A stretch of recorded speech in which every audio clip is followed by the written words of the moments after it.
Good Friday the 13th. It's about 12:30 at night. Well, the 12th going into the 13th. So I just thought I'd say, hey, what's up, guys? I haven't talked to you in a long time because I've been really busy. I have painted my office. I painted it all white. Just all white because it's easier to take pictures in my office with everything white. Now I don't have to use my light box, which I haven't been happy with for a while because at the corners, down at the corners, I have it out here, I'll show it to you. It has holes in it and it makes for nasty pictures. I don't care for it. So everything is painted white. My table that I take pictures on, my walls. I've got some white shelves, little corner white shelves that are all white and quite far apart because if I want to take pictures of very tall things, I can do that. So I was really delighted to get that all done. Really delighted. Really. I also finally, I believe, got my garage straightened up to where I want it. It's hard to tell. You never know. In a month, I may want to do it different. But for now, it's where it needs to be. As far as eBay and Etsy and Mercari and Facebook Marketplace, Poshmark, all of those. I've been having trouble with Mercari. I don't know about any of you. If you have trouble with Mercari, I have been going round in circles with Mercari because I need to change my email address. Well, when you go to change your email address, they'll say that they'll send you a text by the cell phone. Well, that doesn't do me any good because the cell phone number is wrong. And if I try to change the cell phone number, they want to send a message to my email, which is incorrect. So I've been going round with Mercari, I don't know, for over a month now. And I am so frustrated with it. I'm not sure I want to sell on Mercari, but I seem to have pretty good sales on Mercari, so I'd like to get it straightened out. I've been doing a ton of listing on eBay, and there's one thing about eBay that I want you to know about. Check after your sales and make sure that, I have a fly in here. Make sure that that item is still not, it is unlisted, but make sure that it is off your inventory. Because I found out after I sell something, it still hangs in there until I get rid of it, and I don't understand. And so I called eBay about it, and they said, oh no, it'll be there until you sell it, or until, and I said, well, I already sold it, but it's still hanging in there. And they said, well, in case you have returns. Okay, but none of this stuff returned. So why is it still sitting on my inventory list and you are marking it against me? So if I have 90 items on my eBay and I sell 3, I should only have 97. I think that's the way math works. But they still have me at, wait, that's not the way math works. If I have 90 and I sell 3, 87. I was thinking 100. Whatever. Anyway, you guys can do the math. So I've had to go in manually and take those out of there. So you got to be careful after you sell something to make sure that it goes off your inventory and it's not counted as the same inventory. So you want to make sure that you reduce that. Reduce your inventory so you can list more. The other thing that I've been trying with eBay is when my items end, I've been trying to go through and when the time is up, I guess I better explain this better.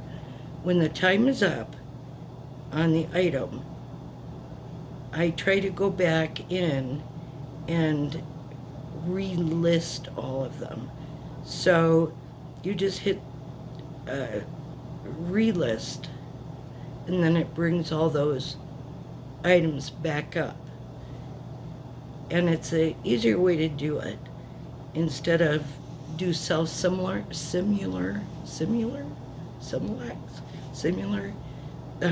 So that's what I've been doing. But you want to make sure that you have enough to be able to do that. So if you've got, 1,000 items, you want to make sure you don't go to 1,002, because you'll get charged the 25-cent or 20-cent or 30-cent insert fee, and you don't want to do that. You don't want to do that at all. So you want to be careful when you do the relist, how much it's going to be as far as bringing you up to inventory. So I've been having fun with eBay. Learning a lot about eBay lately. I've been doing, so if I've got 5 pairs of blue jeans and they're all regular, size 40, I am putting them in variations.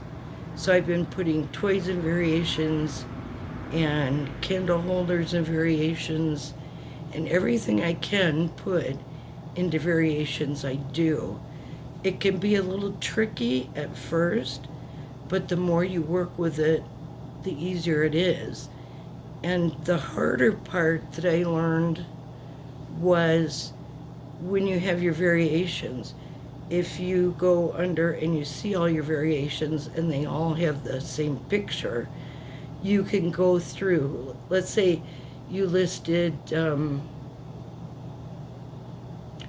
Garanimals pants, and you listed boy shirts, and you listed boy shoes. So you can go into each one of those items and put your picture in it, so people know what they're looking at when they order. And that will make a big difference. I know, because I sold a bunch of George shirts and I had them all listed and they all had the same picture. Oh my goodness. That was difficult to find all those George shirts, because to me, they looked a lot alike. But I got it sorted out and everything was fine. So that's something new that I'm playing with on eBay. The other, excuse me. The other thing that I'm trying on eBay is I want to list Christmas cards or any type of card, but I want the front and the back to be on the same picture. That's my water here, my water softener going off. But there's a place that you can click into where you can do split pictures. I think it's Stitch Fix, something like that. So what you do is you can scan your pictures, like the front of the card. You scan that, and then you scan the back, and then you take those and you put it on Stitch Fix, and you can put the two together. So when you first start, you've got one picture here, you've got let's use the back of the hand for the inside of the card. Down further in Stitch Fix, you can put the front of the picture down or the front of the card down, and then you can put the back side or the inside on it, and it will combine it. Now you have to be careful about which size that you use. They say eBay recommended, and it's about yay big. So watch what size that you use. You're going to have to play with it quite a bit because it's a little tricky to do. But I just started trying it. I don't know that much about it. So I just started trying to find things, ways to make things easier to sell, to list, to sell. So I've been doing that. I haven't been doing much sourcing lately. I know I say that every time I come on and talk to you, but I have so much stuff in my garage that I don't need to list or source for anything unless it's going to be something really unusual or something that I think that I need. But the clothes I have been getting free. So every time I sell a piece of clothing, it's 100% profit.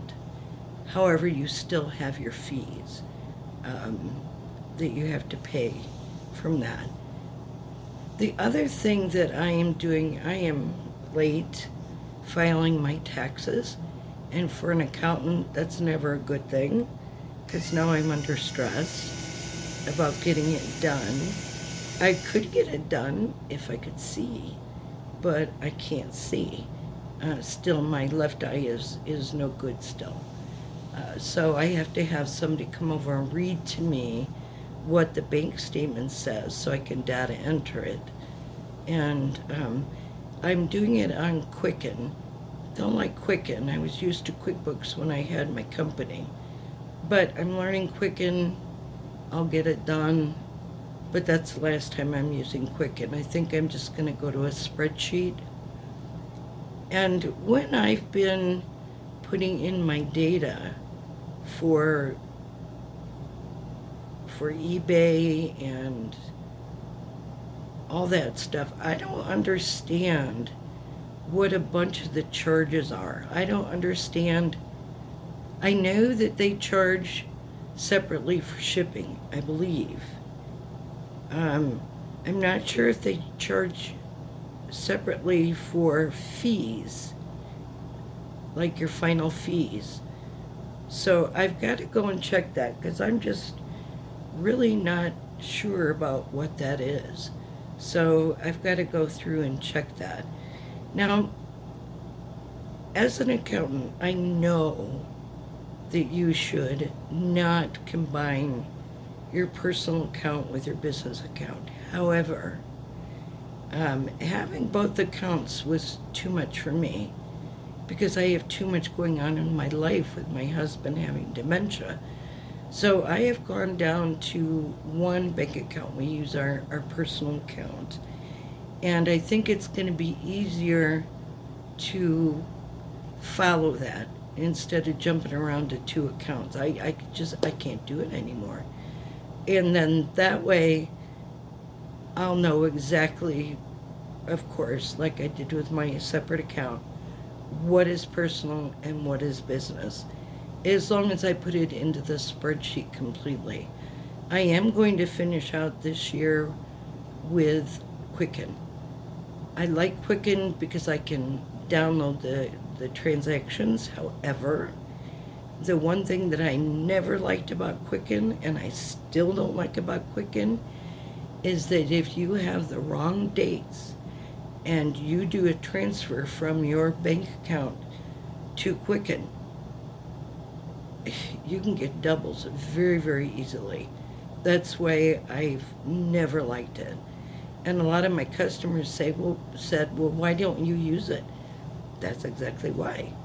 And you have to redo all the categories because for some unknown reason, QuickBooks or Quicken throws it into totally different categories than what it should be. So, and I knew this, but I did it anyway. I was hoping for different results.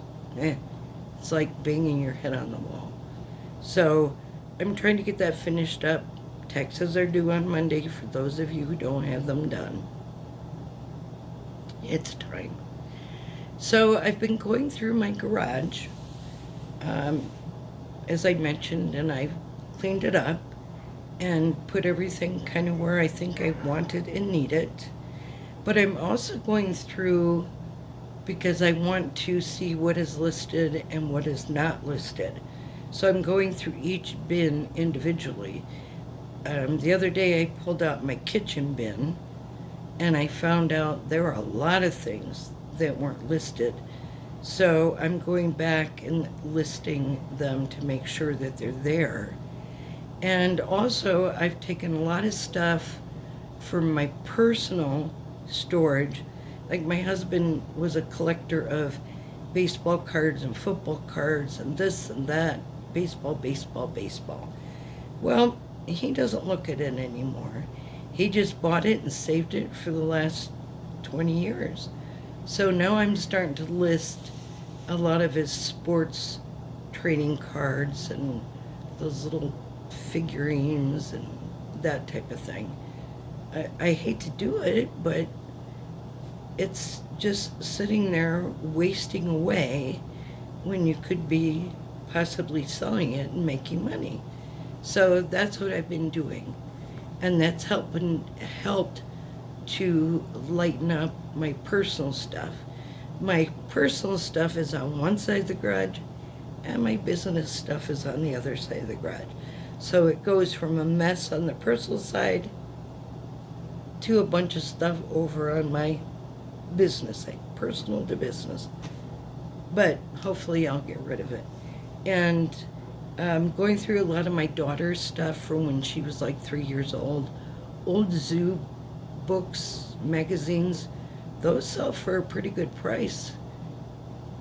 Yeah, I was kind of surprised. So I got those listed.